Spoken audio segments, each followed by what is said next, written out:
నమస్కారం. నా పేరు Islam Laxman Nayak, Telangana tribal teachers federation state president. సుప్రీంకోర్టులో కొంతమంది సోయి లేని సోయం, తెలివి లేని తెల్లం వెనుకుండి ఎవరు నడుపుతారో కానీ పొంగుతా ఉన్నారు. ఇవాళ ఏదైతే సుప్రీంకోర్టులో ఎస్టీ జాబితాలో అక్రమ మార్గంలో, దొంగ మార్గంలో తెలంగాణ ప్రాంతంలో, ఈ తెలంగాణ రీజియన్లో ఉన్నటువంటి లంబాడీలను ఇవాళ ఎస్టీ జాబితాలో 1976లో చేర్చారు అనేటటువంటి ఏదైతే మాట మీద వాళ్ళను బైఫర్గేట్ 2014 తర్వాత కూడా కొనసాగిస్తా ఉన్నారు. అది కొనసాగించడం అన్యాయం. దాని ఎట్టి పరిస్థితిలో మీరు ఆ జాబితాను తొలగించాలని చెప్పేసి సుప్రీంకోర్టుని ఆశ్రయించడము. సుప్రీంకోర్టు వాస్తవాలు ఏంటిది, నిజంగానే వీళ్ళని దొంగదారులు చేర్చారా లేకపోతే ఏ విధంగా ఉంది, పూర్వపరాలు ఏంటని చెప్పేసి సుప్రీంకోర్టు కేంద్ర రాష్ట్ర ప్రభుత్వాలకు నోటీస్ ఇచ్చిందని పేపర్లలో చూస్తా ఉన్నాం. అది ఆ నోటీస్ వచ్చేంత వరకు అందులో ఏముందనే విషయాన్ని కూడా బహిర్గతం అవుతుంది.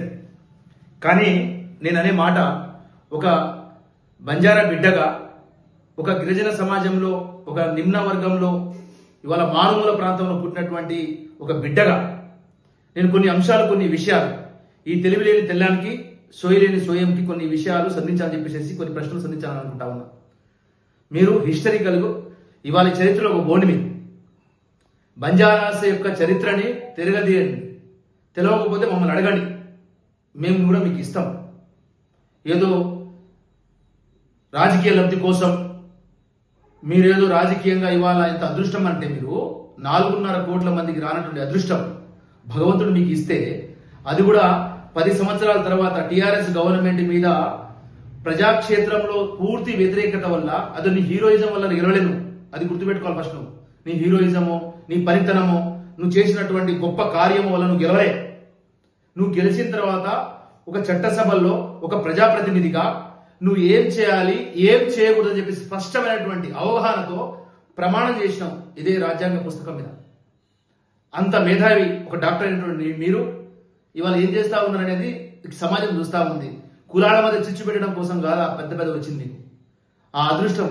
నేను కొన్నిసార్లు కొన్ని సందర్భంలో నందిని మేడం దగ్గర పోయినప్పుడు, లక్ష్మణ్ నువ్వు ఎందుకు చట్టసభలో రావాలనుకుంటావని చెప్పేసి అన్నప్పుడు నేను మేడం గారితో మాట్లాడుతూ ఒక మాట చెప్పిన, మేడం పేదోడు కటిక బీదోడు, బాధతో ఇబ్బందితో MR office, collector office, commissioner office, police station అనేక ఆఫీసులో తిరిగి చెప్పులు అరిగి ఎన్నుకున్నటువంటి ఏదైతే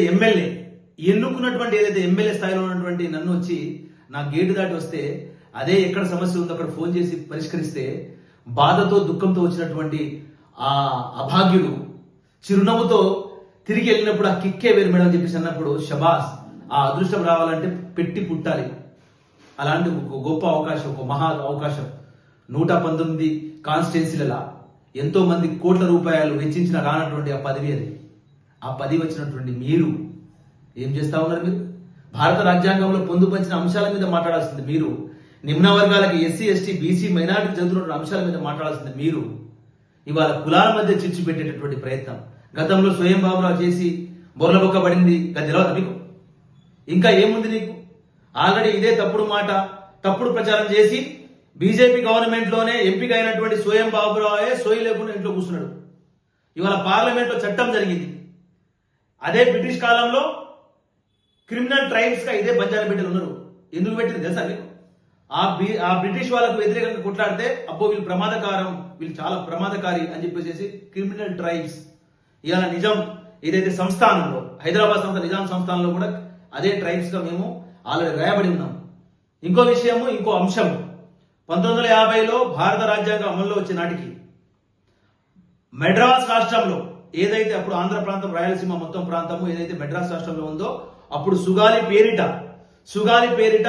ఏదైతే వాళ్ళు 342 ఆర్టికల్ ని అండర్ ఆధారంగా ఎవరెవరికి ఏ అంశాలు ఉన్నాయి, ఏ నామ్స్ ఉండాలని చెప్పేసి క్లియర్ గా గుర్తించి, ఫైనాన్షియల్ బ్యాక్గ్రౌండ్, ఆహార అలవాట్లు, సంస్కృతి సాంప్రదాయాలు, పండుగలు, వీటన్నిటిని, లిపి లేనటువంటి భాష, వీటన్నిటిని పరిగణలోకి తీసుకొని ఇదే బంజారా, సుగాలి, లంబాడి అని ఒక ప్రాంతాల వారిగా పిలువబడేటటువంటి అక్కడ సుగాలిలని ఎస్టీలో చేర్చాలనే అంశాన్ని మర్చిపోయినా?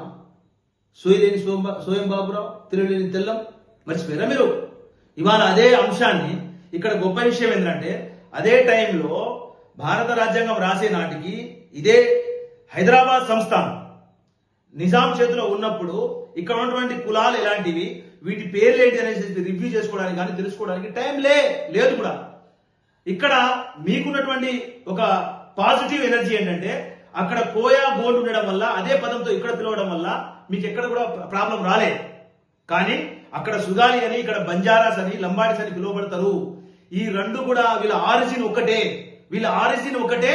వీళ్ళ డిఎన్ఏ ఒకటే అని తేల్చడం కోసం నేను చేర్చడం అనట్లేదు, ఇప్పటికీ చేర్చడం అనట్లేదు, నేను తేల్చడానికి 26 years పట్టింది, 26 సంవత్సరాలు పట్టింది తేల్చడం కోసం. ఓహో, సుగాలి, బంజారా, లంబాడి ఒకటే, వీళ్ళ డిఎన్ఏ ఒకటే, వీళ్ళ ఆరిజిన్ ఒకటే అని తేల్చడానికి 26 years పట్టింది. 26 years ఇక్కడ నష్టపోయినాం. ఆ నష్టాన్ని ఎలా పూడవాలి? ఆ నష్టాన్ని మీరే కదా అనుభవించింది. అప్పుడున్నటువంటి రిజర్వేషన్ మీరే అనిపించింది కదా. ఇవాళ ఇంకో విషయం, ఈ 1976లో ఏదైతే ఎమర్జెన్సీ టైంలో ఇందిరాగాంధీ హయాంలో, ప్రధానమంత్రి ఉన్నప్పుడు ఉన్నటువంటి హయాంలో ఒక కేవలం ఇక్కడ తెలంగాణలో ఉన్నటువంటి లంబాడీస్ మాత్రమే చేర్చలే మిత్రమా. ఈ విషయాన్ని మీరు యాడ్ చేసుకోవాలి. మీరు ఇక్కడ లంబాడితో పాటు ఎరకల యానాన్ని కూడా చేర్చారు. ఇప్పుడు మీరు అనే మాట ఏంది?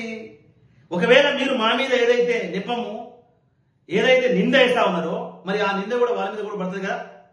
ఎరకల యానాది మీద అంటే వాళ్ళు దొడ్డిదారులు, పక్కదారులు, గుడిదారులు వచ్చిరావాలి. ఇన్ని సంవత్సరాలు అన్యాయమైనమో వాళ్ళకు కూడా అదే సేమ్ నామ్స్, ఎస్టులు చేర్చడానికి కూడా నామ్స్ అవి. వాళ్ళకు ఒక వృత్తి ఉంది, వాళ్ళకు ఒక ఆహార అలవాట్లు ఉన్నాయి, వాళ్ళకు పండుగలు సపరేట్ ఉన్నాయి. యానాది ఎరకలను చేర్చారు. ఇప్పుడు మీరు అనే మాట ఏంది? ఈ తెలంగాణలో 10% ఉన్నటువంటి ఎస్టీలు జనాభా, అందులో ఎరకల, యానాది, మేము ఇదే గుడిదారిలో దొరదలో ఆ యానాది, ఎరకల, లంబాడి మొత్తానికి వాళ్ళ జనాభాను లెక్కిస్తే 7.7 అంటే నియర్ బై 8%. మీరున్నది 2%. ఎందుకు నిరుద్యోగులతో ఆటాడుకుంటారు? గతంలో స్వయం బాబురావు పాఠాలకు పోయినటువంటి బంజారా టీచర్స్ని, లంబాడి టీచర్స్ని అడ్డుకొని 3-4 సంవత్సరాలు ఆ పిల్లలకు చదువు రానియకుండా అందకుండా మోసం చేశారు. సరిపోదా? ఆ పాపం ఖచ్చితంగా తగులుతుంది. అప్పుడు 4 సంవత్సరాలు, దాని తర్వాత కరోనా వచ్చింది, అదొక 2-3 సంవత్సరాలు. తరాన్ని మోసం చేసింది నాయన. మీరు తరాన్ని మోసం చేస్తా ఉన్నారు. ఒకవైపు పరిగెత్తుతా ఉంది ఈ ఆధునిక ప్రపంచం, ఎలా చదువుకోవాలి, ఎలా చదువుకుని నా కొడుకుని పై స్థాయి తీసుకుపోవాలి, ఈ జ్ఞానం ఎక్కడ వస్తుంది, ఎన్ని కోట్లు ఇస్తే వస్తుంది, ఎన్ని లక్షలు ఇస్తుందని చెప్పేసి ఎంటబడతా ఉన్నారు. ఈ టైంలో ఇదే పేదరికానికి మగ్గుతున్నటువంటి ఈ యొక్క మన లంబాడి, కోయ, యానాది, ఎరకల, గోండు పిల్లలకు చదువు అందకుండా మీరు చేస్తున్న ప్రయత్నం దేనికి? మీరేమైనా ఎంటేసుకొని పోతారు చనిపోయేటప్పుడు. మోసం చేయకండి, తప్పుదో పట్టించకండి. తప్పు. ఇవాళ Laxman SC, ST, BC, minority విషయంలో అడుగుతుంటే కొన్ని వర్గాలు ఈ లక్ష్మణ్కి ఏం పని పాటలేదా, భారత రాజ్యాంగంలో పొందుపరిచిన అంశాల మీద మాట్లాడుతూనే నా మీద వ్యతిరేకత వస్తుంది. అట్లాంటిది మీరు వర్గాల మీద చిచ్చుపడి ఇవాళ సోయం ఇంట్లో కూర్చున్నట్టు సరిపోదా? ఆ పాపం తగిలి ఇంట్లో కూర్చోలేదా? లాస్ట్గా బీజేపీ కూడా బయటకు నెట్టేసింది. ఎన్ని చోట్ల తిరుగుతారు మీరు? అదృష్టం కొద్ది వచ్చినటువంటి గొప్ప అవకాశం. పేదోడి మీద మీ వర్గానికి సాయం చేయండి, లంబాడీకి చేయకండి. మీరు మీ వర్గాన్ని హెల్ప్ చేసి సివిల్ సర్వీసెస్ లో పంపించండి. ఇవాళ జేఈ మెయిన్స్ అడ్వాన్స్ కోసం మీరు ట్రైనింగ్ కోచింగ్ ఇప్పించండి. మీరు ఆ కాన్స్టిట్యున్సీలలో ఉన్నటువంటి ఏదైతే వెనుకబడుతున్నానికి గురవుతా ఉన్నటువంటి సమాజాన్ని తట్టి లేపండి. ఏం చేస్తా ఉన్నారు మీరు? కన్ఫ్యూజ్ చేసి, ఇబ్బంది పెట్టి, ఇవాళ గవర్నమెంట్కి పని పెట్టి, ఇవాళ ఈ సమాజంలో అడ్డదిడ్డంగా పెట్టి ఎందుకు పొంగుతా ఉన్నారు మీరు? మీరు అనుకుంటా ఉన్నారేమో సుప్రీంకోర్టు క్లియర్గా అడిగింది, వీళ్ళు ఏ బేస్ మీద చేర్చబడ్డరు, వాళ్ళ తేల్చబడ్డరు, చేర్చబడ్డరు. ఎరకల, యానాది, లంబాడి వాళ్ళు ఉట్టిగానే వదిలేస్తారా? 8% ఉన్నటువంటి మాకు అన్యాయం చేస్తుందా? పొలిటికల్ పవర్ కావాలని భారత రాజ్యాంగం రాసినటువంటి పితామహుడు అంబేద్కర్ 10 years వీళ్ళందరినీ అభివృద్ధి చేసి అభివృద్ధి పదం నడిపి రిజర్వేషన్ తీసేయండి. నిజంగా చేసిరా వీళ్ళ పాలక వర్గాలు? చేయలే. వీళ్ళు ఎట్లే ఉంటేనే, వీళ్ళు తొక్కబడితేనే, వీళ్ళు ఆడే ఉంటేనే మా రాజకీయము నడుతుంది అనేటటువంటి కుట్ర ఇస్తారు. అలాంటిది 8% ఉన్నటువంటి మరి లంబాడి, ఎరకల, యానాదిని వీళ్ళు నెట్టేస్తారా బయటికి? అగ్నిగోళం కాదా? బద్ద అయిదిరా. ఖచ్చితంగా ఈ తెలంగాణ రాష్ట్రం అగ్నిగోళం అవుతుంది. ఇవాళ గవర్నమెంట్ ని తారుమారు చేసేటటువంటి సంఖ్యాబలము 89 కాన్స్టిట్యున్సీలలో బలమైనటువంటి ఓట్ బ్యాంక్ ఉన్నటువంటి కమ్యూనిటీ మీరు అనుకున్నంత ఈజీ అనుకుంటారా? కానీ ఎందుకు తప్పుదో పట్టిస్తారు? ఇవాళ మాట్లాడండి మీరు చట్టసభలో. షెడ్యూల్డ్ ఏరియాలో ఏ రైట్స్ ఉన్నాయి, దాన్ని ఎందుకు తొక్కిస్తారు? ఇలా మన మన మన వర్గాల్లో ఉన్నటువంటి ఎస్సీ ఎస్టీ వర్గాలకు అడక్వసీ ప్రాబ్లం ఉంది. ఇవాళ ఇదే భారత రాజ్యాంగం ఇవాళ ఏదైతే 5th షెడ్యూల్ ఇచ్చినటువంటి ఏదైతే పీసా చట్టం 1/70 యాక్ట్ 100% ప్రమోషన్ 100% రిక్రూట్మెంట్ ఆ అంశాల మీద మాట్లాడాలి అక్కడ లేదా? అంటే రాజకీయ లబ్ధి కోసము ఆడికాడే నువ్వు అన్ని చేసేసుకుంటే నీ మీద అన్ని వచ్చేస్తాయి అనుకుంటారా? తప్పు. పక్కదో పట్టించకండి. ఇవాళ ఏదైతే ఇప్పుడు ఎదుగుతున్నటువంటి ఏదైతే కోయా లంబాడి ఎరకల యానాదిని ఇవాళ ఎస్సీ ఎస్టీ బీసీ మైనారిటీని సాయం ఎలా చేయాలని చూడండి. ఎంత అదృష్టం ఉండాలి. ఒక ఎమ్మెల్యే ఈక్వల్ టు ఒక దేవుడు అని చెప్పి చెప్తా ఉన్నాం. 5 లక్షల మందిని సేవ చేసే అవకాశం మామూలు విషయం కాదు ఇది. 5 లక్షల మంది వామో ఒక్కసారి పడుకొని ఊహించుకోండి. అక్కడ రేవంత్ రెడ్డి గారు ఎమ్మెల్యేనే, మీరు ఎమ్మెల్యే. అది నామినేట్ పదవి, సీఎం పదవి, మంత్రి పదవి నామినేట్ పదవి. మీరైనా రేపు మంచిగా చేస్తే, ఈ సమాజం కోసం చేస్తే, అన్ని వర్గాల కోసం చేస్తే, భారత రాజ్యాంగాన్ని ఆ పుస్తకాన్ని బేస్ చేసుకొని చేయండి. మీకోసము ప్రాణాలు ఇస్తారు. మీ దగ్గర చేసి ఉంటే కాంశీరామ్ గారు ఒక అద్భుతమైనటువంటి ప్లాట్ఫామ్ బహుజనవాదాన్ని లేవనెత్తి ఎస్సీ ఎస్టీ బీసీ మైనార్టీని రాజ్యాధికారం దిశగా ప్రయాణం చేపించి రాజ్యాధికారం ఇవాళ అంత పెద్ద రాష్ట్రం ఉత్తరప్రదేశ్లోని రాజ్యాధికారం చేపట్టారు. ఎందుకు మీ జ్ఞానాన్ని పక్కదో పెట్టించే పరిస్థితి తీసుకొస్తారు? తప్పు. ఒక్కసారి గుర్తుపెట్టుకోండి. ఇక్కడ ఎవ్వరు కూడా దొడ్డిదారులను ఇక్కడ మేము ఎవరిని మా చేతులు చేర్చుకోలేదు. క్లియర్ గా భారత రాజ్యాంగంలో 342 ఆర్టికల్ బేసాన్ మీద ఏదైతే సుగాలి లంబాడి ఏదైతే మినిమం అక్కడ ఉన్నటువంటి రియాలిటీ ఆరిజిన్ డిఎన్ఏ చూసి ఇక్కడ చేర్చారు, ఇక్కడ తేల్చారు, ఎరకల యానాదిని చేర్చారు. ఈ విషయాన్ని మీరు గమనంలోకి ఉంచాలని ఇవాళ బంజారా బిడ్డలు ఎవరు కూడా బాధపడాల్సిన అవసరం లేదు. మనతోటి ఒకవేళ కాంగ్రెస్ గవర్నమెంట్ యుద్ధం చేస్తుందా? చేద్దాం, తెలుసుకుందాం. ఇవాళ వాస్తవం తెలుసుకుందాం. ఎందుకు ఈ యొక్క కన్ఫ్యూజన్ క్రియేట్ చేస్తా ఉన్నారు? గతంలో టిఆర్ఎస్ గవర్నమెంట్ ఇదే కన్ఫ్యూజన్ ని క్రియేట్ చేశారు, ఊరుకున్నాం మనం. ఇప్పుడు కూడా కాంగ్రెస్ పార్టీ అంటేనే బంజారా పార్టీ అని చెప్పేసి అనుకునేటువంటి మనం ఇప్పుడు అందరూ కూడా వ్యతిరేకత స్టార్ట్ అయింది. రేవంత్ రెడ్డి గారు క్యాబినెట్ మినిస్టర్స్ అంతా కూడా ఏదైతే ఈ కన్ఫ్యూజన్ ని తెరదించాలని, రియాలిటీని సుప్రీంకోర్టుకి ఇవ్వాలని మనస్ఫూర్తిగా కోరుకుంటూ సెలవు తీసుకుంటున్నాం. జై బంజారా, జై గిరిజన, జై బహుజన, జై సేవలాల్ మహారాజ్. Thank you.